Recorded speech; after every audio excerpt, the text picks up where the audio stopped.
I call Grant Robertson. Thank you, Mr Chair, and thank the colleagues who've spoken in support of the bill. I think in this contribution I'd like to just work through some of the operable clauses in the bill to explain, because we are doing the debate as one question, to explain what has actually been done through them. And the first one I want to highlight is Clause 8 of the bill, which is the legal status of the town belt. And it contains a couple of elements that are core to the way that the town belt is seen in Wellington, the way that this bill will enable it to be managed. The first of those is the statement in Clause 8.1 that the Council holds the Wellington Town Belt on behalf of the inhabitants of the City of Wellington as the trustee of the trust created by the Town Belt deed. And this has been core from the beginning of the Town Belt, that it is the inhabitants of Wellington for whom this is held, and the Council laws are merely the trustees of that following the trust deed. The trust deed is included in the legislation. It is now part of the law. It remains the instrument that guides the way in which the Council goes about its work, and that's importantly stated in Clause 8.1. In Clause 8.3 is probably where the most controversy has arisen over the years in the way that the town belt has been looked after.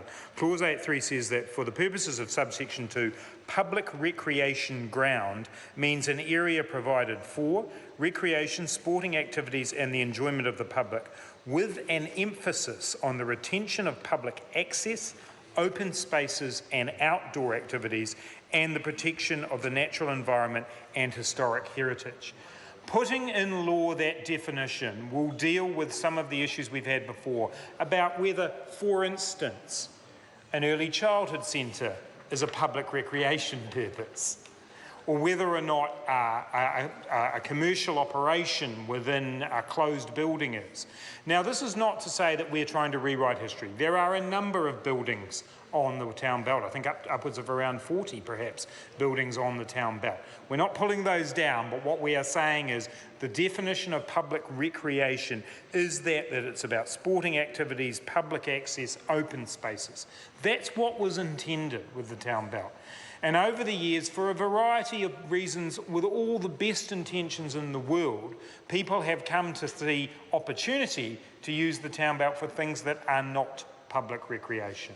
That is what we're trying to achieve here, and defining it as clearly as it is now in the law will, I hope, put to rest the misunderstandings that have occurred over the years about what public recreation actually is. Clause 9, Mr Chair, talks about public access, and I do want to read Clause 9.1 out because, again, it picks up the spirit of this legislation. Members of the public are entitled to freedom of entry and access to the Wellington Town Belt, and it is subject to some caveats, which I'll come to in a moment. But that's the overriding principle. This is for Wellingtonians. This is for all Wellingtonians to have the opportunity to use. And on any given day in Wellington, if members of Parliament have the opportunity to be in the Wellington Town Belt, you will see that that's how Wellingtonians see it. For the inner city dwellers in Mount Victoria, it's their backyard. They live in small, confined properties. That's where they go. That's where they go to walk. They go to sit, have their dinner, watch the world go by. Up on where I live, on the Western Hills, on the western boundary of the town belt, it's the place where people go for exercise, to walk up the hills, to do my training for the Oxfam Trail Walker. That's where I was in the Western Hills of the city. This is a place of public recreation that requires this level of public access. Mr Chair, I do want to mention Clause 10 of the bill, which is around the question of the management plan, because it's not as if the town belt has been operating in a void up until we got this legislation.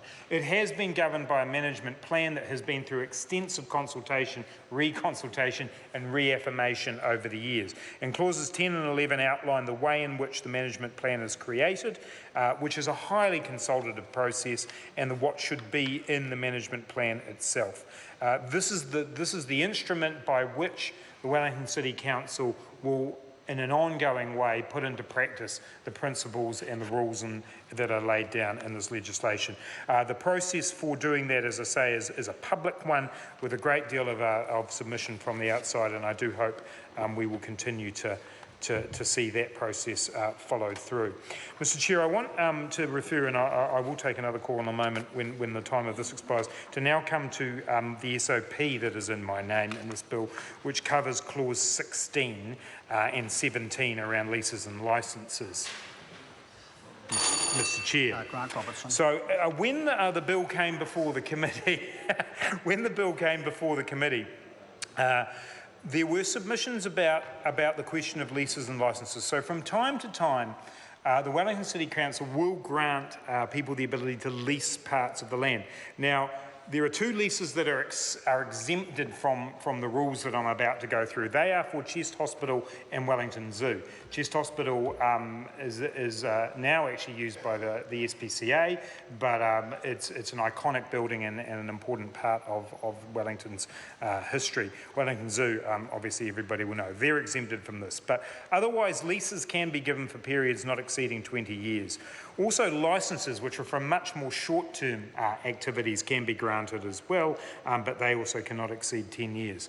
When the bill was introduced, there was a statement in clause 16 that referred to that at any point in time, no more than 8 hectares in total of the town belt could be leased.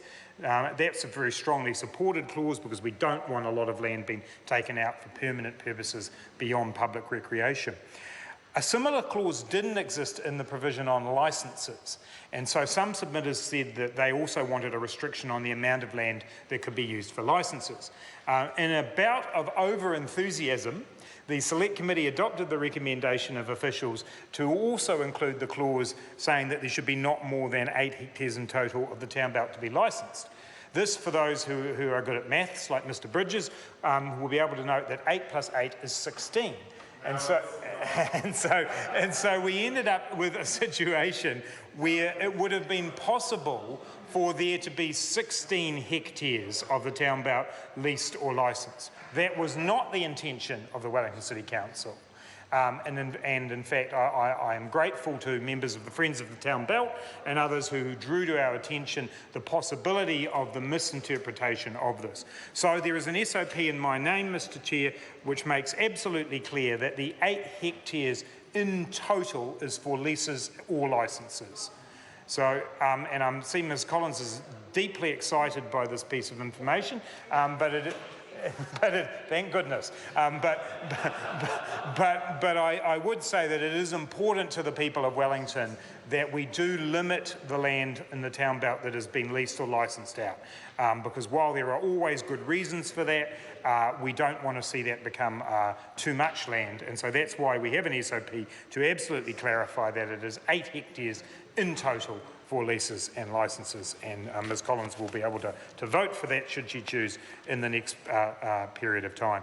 The other clause I just want to mention briefly in this call, Mr Chair, is clause 18, the clause on business activities.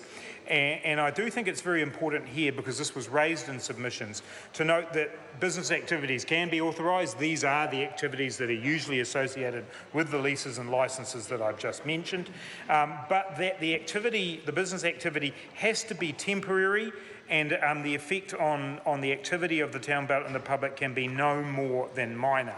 And we have defined what temporary means. And that means, if we look under the interpretation section, is an activity that is of a non-repetitive, transient nature, does not exceed 4 weeks duration, and does not involve the construction of permanent structures or fixtures. So what we're talking about is what is in, would be having a coffee cart in the town belt when there's a particular event on, so that people could use that. What would be out is what's been suggested from time to time, the construction of a gondola from the top of Mount Victoria down into the city. Yeah, that's right. Simon Bridges wants a gondola, but the people of Tauranga might want a gondola from the ground to the top of Simon Bridges Castle, but the people of Wellington are perfectly happy not to have a gondola. Not to have a gondola in Wellington. That would not be allowed under the definition of temporary within business activities. So, Mr Chair, there are some of the operative clauses that I want to mention. I won't in this call have time to talk about clause 23, and I will take up just the indulgence of the House to take one more call in this debate to go through what has happened with the changes to clause 23 around the Public Works Act. But I think members of Parliament will now have some idea of the purpose of the main operational clauses within this bill, which do give the practical implementation of the principles of this bill. I call up Paul Foster Bell.